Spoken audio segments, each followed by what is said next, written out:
The hum of conversation filled the restaurant's private room, softened by the glow of hanging lanterns.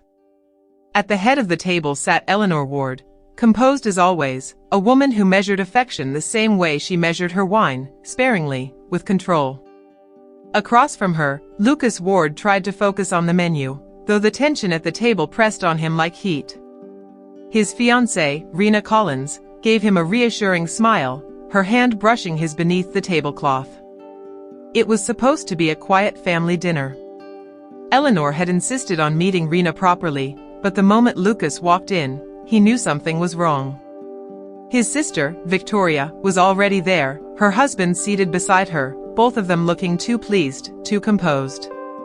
When Eleanor cleared her throat and folded her napkin neatly on the table, Lucas's stomach turned. "There's something we need to discuss," she said, her tone clipped, almost rehearsed. "It concerns the family property." Lucas frowned. "What about it?" Eleanor exchanged a glance with Victoria before speaking again. "Your father wanted the estate to stay within the family, Lucas. You know that. But after recent decisions you've made, I believe it's best that the management transfers to Victoria." Rena's hand stiffened around his. "Transfers?" she asked quietly. Victoria's smile was polite but sharp. "Mother means the deed. It's time for it to come under responsible hands." The words hung in the air like a blow. Lucas stared at them both, disbelief tightening in his chest. "You're giving her the house?" he said. "Dad left that to both of us." Eleanor's expression didn't waver. "Your choices have made me question whether you're prepared for that responsibility. You've always been impulsive, Lucas. And your new life doesn't inspire confidence." He felt Rena shift beside him, tension radiating off her. "This isn't about responsibility," she said softly. "This is about control." Eleanor's eyes flicked toward her. "It's about family, dear. You wouldn't understand." Lucas pushed back his chair, the sound scraping through the silence. "I've worked for years to take care of that property." Dad wanted, Eleanor interrupted. "Your father wanted stability. Something you've never been able to offer." For a long moment, no one spoke. The server arrived awkwardly with a bottle of wine, sensing too late the fracture in the room. Lucas stared at the table, then at his mother, realizing the decision had already been made long before this dinner began. When they left the restaurant, Rena touched his arm. "We'll figure this out," she whispered. But Lucas didn't answer. Because deep down, he knew this wasn't a misunderstanding, it was the start of something calculated. What he didn't know was that this transfer had already been filed weeks earlier, and the paper trail led somewhere even darker than his mother's dining table. Lucas couldn't stop replaying the dinner in his head. Every word, every glance between his mother and sister gnawed at him. That night, he barely slept, lying awake beside Rena as the ceiling blurred above him. By morning, he'd made up his mind. He drove straight to the estate office to check the property files. The building was quiet, dust floating in the sunlight as he entered. The clerk, Mrs. Patterson, smiled politely when she saw him. "Morning, Mr. Ward. Hear about your mother's new paperwork?" His stomach dropped. "What paperwork?" he asked. Her smile faltered. "Oh. I assumed you knew. The transfer of ownership for the Ward estate was processed last week." Lucas felt the air leave his lungs. "That's impossible," he said. "It requires my signature." She turned her monitor toward him. "It's already signed, digitally authenticated." He leaned closer, staring at the screen. His own name glowed beneath the form, perfectly replicated. Only one problem, it wasn't his signature. He stepped back, his mind racing. "Can I get a copy of that document?" he asked, voice tight. Mrs. Patterson hesitated, then whispered, "I shouldn't, but I always liked your father." She printed a copy, sliding it across the counter. Lucas folded it into his jacket and walked out, his pulse hammering. Outside, he leaned against his car, scanning the pages. The deed had been notarized under a new firm, one his family had never used. Beneath the witness section, 2 names were listed: Victoria Ward and Daniel Collins, Rena's older brother. He blinked. Daniel? Why would her brother be involved? When he got home, Rena was waiting in the kitchen, worry etched across her face. "Where were you?" she asked. "You look pale." Lucas dropped the document on the counter. "It's already done. They filed the transfer last week. And Daniel's name is on it." Her expression froze. "What?" "You tell me," he said. "Why is your brother a witness on my mother's fake paperwork?" "I didn't know anything about this," she protested. "Daniel's been helping your mother with her finances. She said it was just bookkeeping." Lucas stared at her, searching for a lie. She looked terrified, not deceitful. Still, doubt crept in. "I need to talk to him," he muttered. He called Daniel, but the line went straight to voicemail. He tried again. Nothing. Finally, he left a message: "I know about the signature.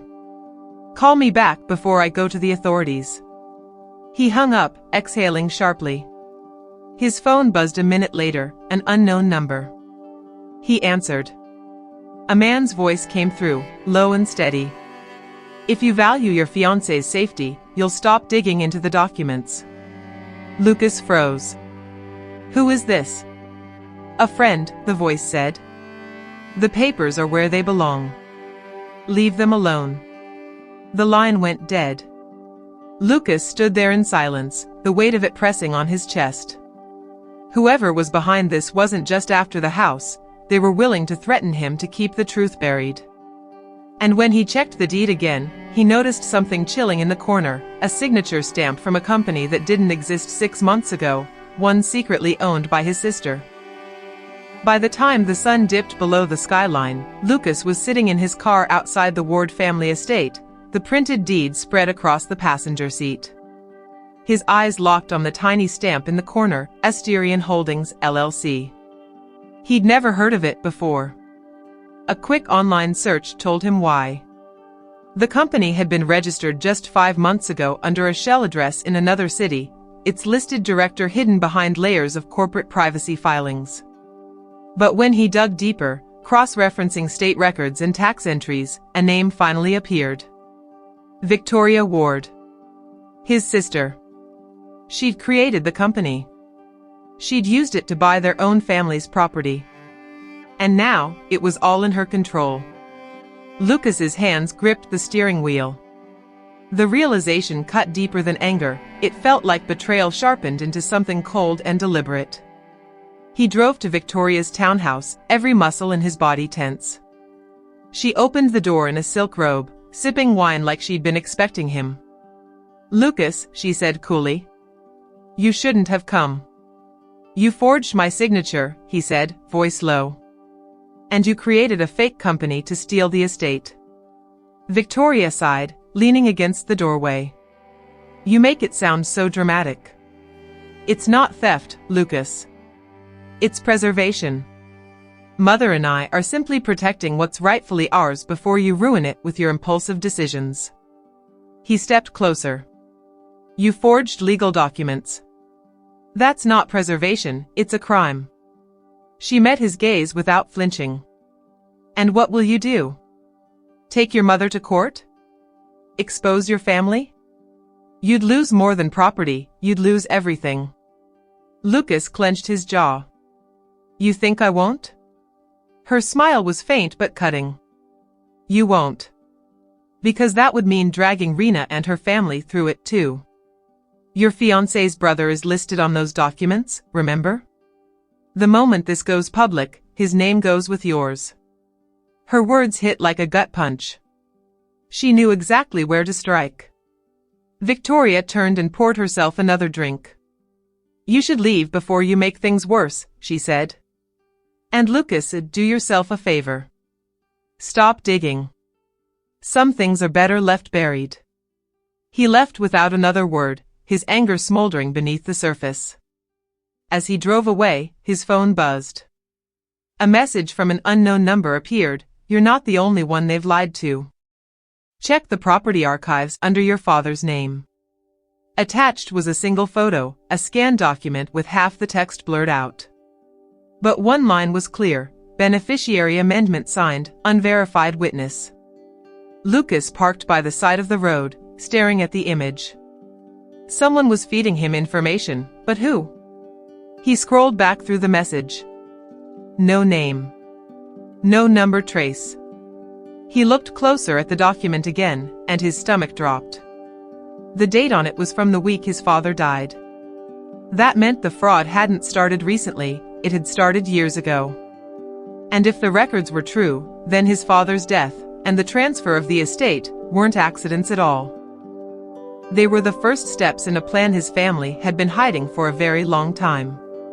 Lucas didn't remember driving home that night. His mind was a blur of roads, memories, and questions that refused to quiet down. His father's death had always been ruled a heart attack, a quiet, tragic ending to a man who'd carried too much stress. But now, looking at the document on his phone, the timeline didn't make sense. The amendment to the estate had been filed just 3 days before his father's passing. 3 days. That meant either his father had approved it under pressure, or someone else had signed for him. And if the pattern matched what his mother and sister were doing now, Lucas feared he already knew the answer. He didn't sleep. By morning, he was at the city records office, requesting copies of every property and will amendment under his father's name from the last 5 years. The clerk returned half an hour later with a thin folder. "That's everything," she said. Lucas flipped through the papers at a corner table, scanning for the date that matched the photo. When he found it, his throat tightened. The signature on that amendment didn't match his father's. He'd seen his father sign hundreds of documents growing up, his handwriting bold and deliberate. This one was slanted, hesitant, wrong. Someone had forged it. Again. And the witness line? Eleanor Ward. His mother. Lucas sat there frozen, the sounds of typing and quiet chatter fading around him. His mother had been the witness to the document that transferred partial ownership of the estate to Victoria's holding company, the same company that didn't even exist until months ago. He took a deep breath and snapped photos of every page before leaving. The weight in his chest grew heavier with every step. His father hadn't just been betrayed, he'd been erased from his own legacy. When Lucas told Rena what he'd found, she stared at him in disbelief. "You're saying your mother forged his will?" He nodded. "At least part of it. There's no way he signed this willingly." Rena bit her lip. "Then why now? Why do all this after so many years?" "Because," Lucas said quietly, "the estate is being appraised for sale next month. Once it's sold, everything's locked. No one can contest ownership." Rena's face paled. "So they're trying to close the deal before you can stop them." Lucas nodded grimly. "Which means I have less than a week to prove what they did." He called Mrs. Patterson at the property office again. "You said all transfers go through verification, right?" he asked. "Yes, every digital signature has to be backed by the original scan." "Then can you pull my father's last verification file?" She hesitated. "I can try, but it's archived off-site. It'll take a day or 2. "Do it," he said. "And don't tell anyone I asked." After he hung up, Rena reached for his hand. "Lucas, if they did this once, they could do worse. Be careful." He met her eyes. "If they went this far to steal a signature," he said, "what else were they willing to fake?" And that night, as he searched through old family photos for answers, he found one taken just days before his father's death, a picture that showed someone else in the room that night who was never supposed to be there. The photo had been tucked behind an old stack of his father's journals, the edges yellowed with time. Lucas pulled it out carefully and stared at it under the desk lamp. It showed his father standing in the study, smiling faintly beside someone half turned toward the camera. The date on the back was from the same week his father died. Lucas's breath caught when he recognized the figure next to him. It was Daniel Collins, Rena's brother. The same Daniel whose name appeared as a witness on the forged deed. He sank back in his chair, the room spinning. His fiancée's brother had been at his house days before his father's death, and no one ever mentioned it. Why? What connection did Daniel have with his mother and sister back then? Lucas pulled out his phone and scrolled to Daniel's number. It rang 3 times before a tired voice answered. Lucas, Daniel said cautiously, this isn't a good time. Lucas's tone was sharp. You were at my house the week my father died. Why? There was a pause, followed by a sigh. You shouldn't be asking those questions. I'm asking anyway, Lucas said. Were you working for my family even back then? Daniel hesitated before answering. I was helping your mother with some financial restructuring. Your father wanted to transfer certain assets in case something happened to him. Lucas's grip on the phone tightened. So he did know? Daniel's voice lowered. He knew something was happening, yes. But I don't think he realized what he was signing. Your mother handled most of it. I just followed orders. Lucas's pulse quickened. Orders. You helped her falsify my father's signature, didn't you? The silence on the line stretched long enough to confirm it. Lucas, Daniel finally said, his voice barely above a whisper, you don't understand. She said it was to protect you. Protect me from what? Lucas demanded. From losing everything, Daniel said. Your father was about to change the beneficiary to someone outside the family. Lucas froze. Someone outside the family? Who? I don't know, Daniel said quickly. I never saw the name. But your mother panicked. She said he'd been manipulated. She made me witness the paperwork before he could sign anything else. Lucas's chest felt tight. You realize you helped her commit fraud? You think I don't know that? Daniel said. But if you push this now, you'll drag Rena into it too. She had nothing to do with it, but she'll be ruined by association. Please, Lucas. Let it go. Lucas hung up, his thoughts spiraling. His father had planned to leave part of the estate to someone unknown, and his mother had stopped it by forging his signature. But who was this mysterious beneficiary his father had trusted more than his own family? He reached for the journals stacked on the desk, flipping through page after page of neat handwriting. In one entry, dated just before his father's death, a single line stood out, if something happens to me, look for Evelyn. Lucas read the name twice, his pulse pounding in his ears. Evelyn. There was no one by that name in their family. And when he searched the estate archives for her, he found something even worse. Evelyn was listed as the original co-founder of Asterion Holdings, the fake company his sister had created to steal it all.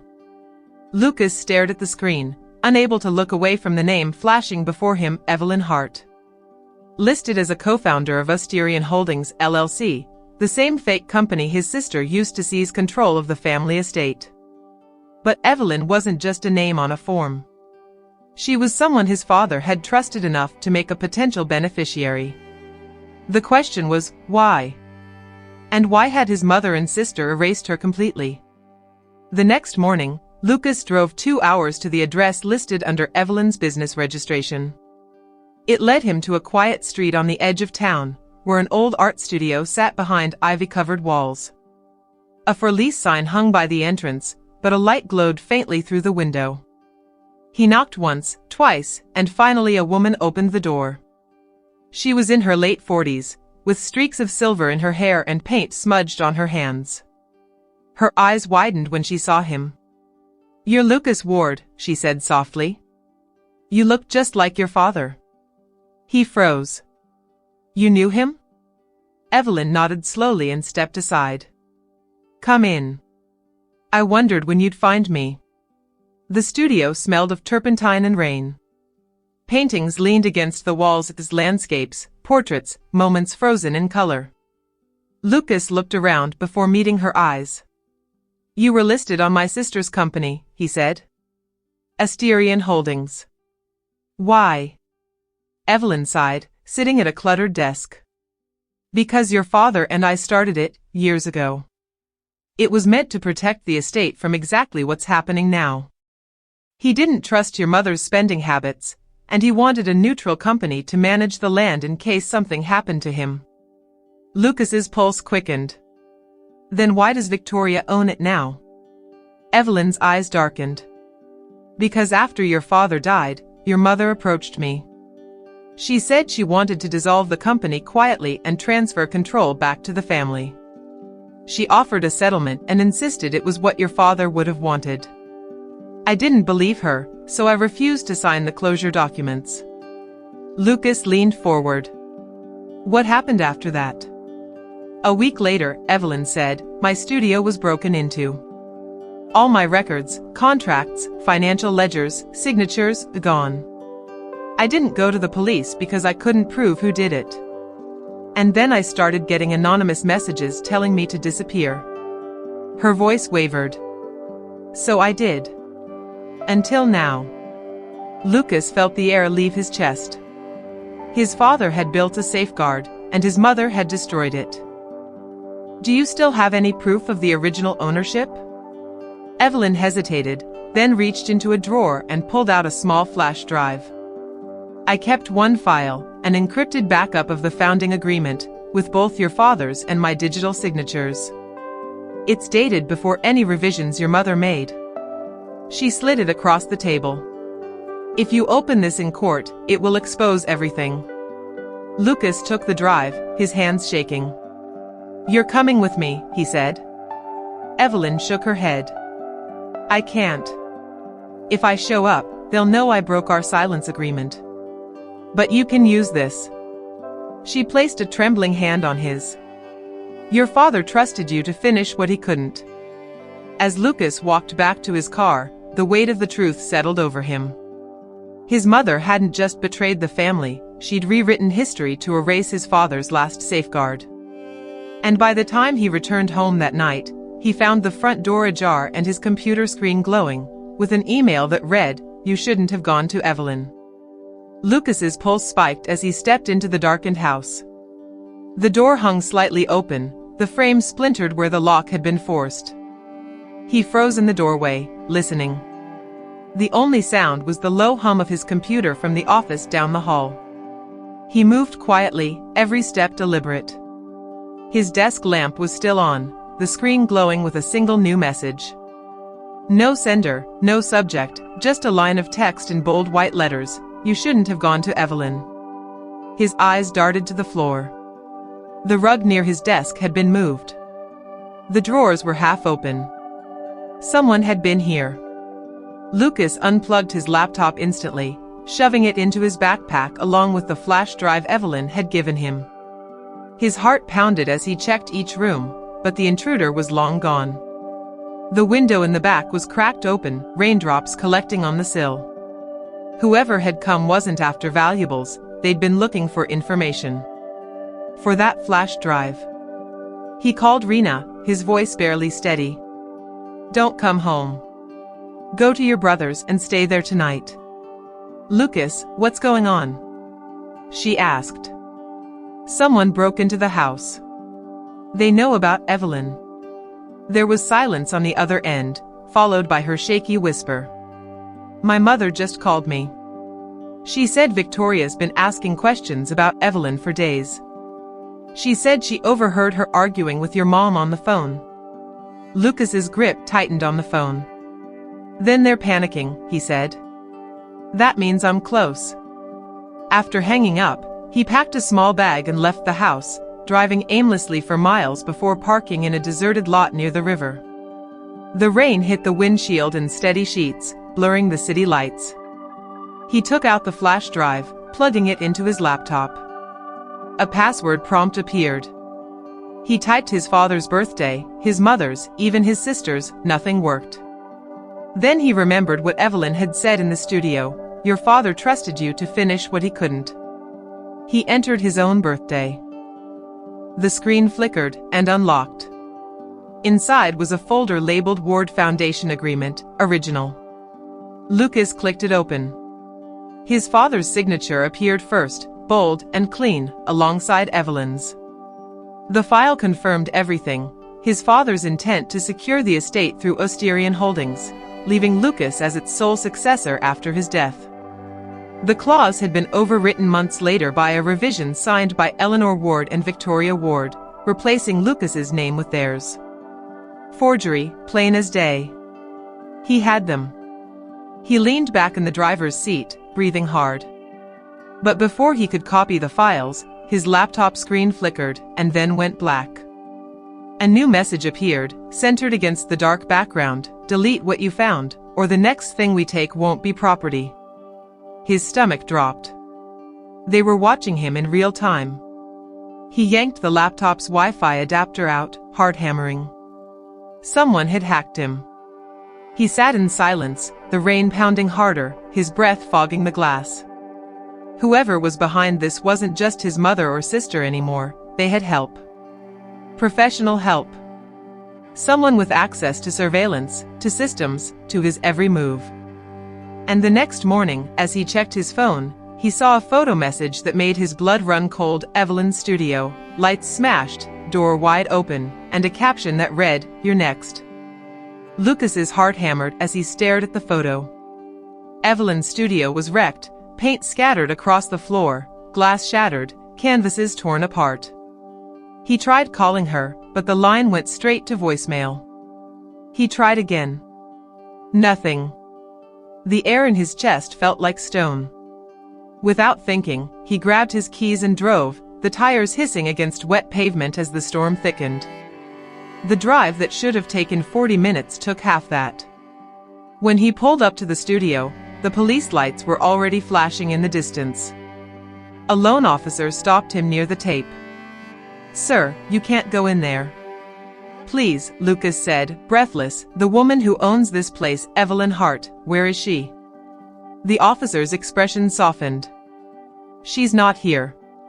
Neighbors reported a break-in around midnight, but whoever did this was gone before we arrived. We're still trying to locate her." Lucas glanced toward the darkened doorway, the gaping emptiness beyond the tape. Evelyn was gone. He stepped back, the rain soaking through his jacket. His phone buzzed again, a new message from the same unknown number. "You should have listened." Beneath it was an image, a small, black flash drive sitting on a desk. The same drive Evelyn had given him. He checked his bag. It was gone. Panic twisted in his gut. They'd broken into his car. He'd been so focused on getting here that he hadn't even noticed. Whoever was behind this wasn't just ahead of him, they were toying with him. Lucas drove straight to Rena's brother's house, his hands gripping the wheel so tightly his knuckles went white. Rena opened the door before he could even knock. "What happened?" she asked, her voice shaking. "Evelyn's missing," he said. "And the evidence, gone." She covered her mouth. "Lucas, maybe we should go to the police." He shook his head. "No. If we do, my mother will bury this before it sees daylight. We need something they can't erase." Rena hesitated. "What about your father's journals? You said he kept everything documented." Lucas looked up sharply. The study. He hadn't been inside since the night of the dinner. His mother had locked the room, saying she was preserving his father's memory. But if his father really knew what was happening, he might have left something behind, something even his mother didn't know about. That night, under the cover of rain, Lucas and Rena broke into the estate. Every window was dark, the silence heavy. They slipped through the side entrance and made their way to the study. The lock was newer than he remembered, a digital padlock installed after his father's death. He typed in his father's birthday. It beeped red.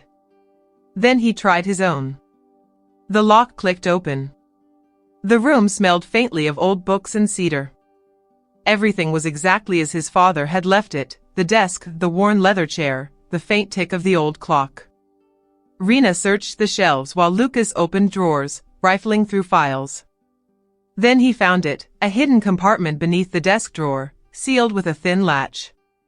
Inside was a single envelope with his father's handwriting, for Lucas. When the truth becomes unbearable. His throat tightened as he opened it. Inside was a letter and a small USB drive identical to Evelyn's. The letter read, "If you're reading this, son, it means your mother has done what I feared. She's not working alone.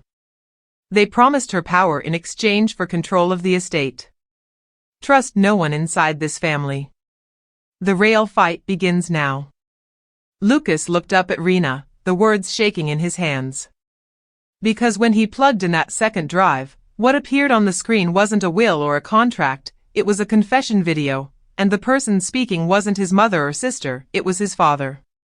Lucas's fingers trembled as he inserted the flash drive into his laptop. The screen flickered, and then a video file appeared. Final statement, Robert Ward. His father's face filled the screen, older and paler than Lucas remembered, but his eyes were steady, resolute. The timestamp showed it was recorded just 2 days before his death. "If you're watching this," his father began, voice low but clear, "then the truth has finally come to light. I didn't want it to end like this, but I knew the moment I tried to change the beneficiary, Eleanor would act first." Rena's hand tightened around Lucas's arm. On the screen, Robert exhaled slowly, rubbing his temples. "For months, I've been working with Evelyn Hart to protect the estate. Not for myself, not even for the family, but for the people it was meant to serve. The land was supposed to be used for the Ward Foundation, housing projects, education grants, real work that mattered. But Eleanor and Victoria found out. They've been using shell companies to siphon the trust funds for years. Evelyn discovered the paper trail, and I confronted them. I thought I could reason with my wife. I was wrong." Lucas leaned closer, his pulse hammering in his ears. "If anything happens to me," Robert continued, "it won't be an accident. The medication Eleanor insists I take, check it. It's not what my doctor prescribed. She's been altering the dosage. She says it's to help my heart, but I've seen the label, it's a beta blocker I was never prescribed.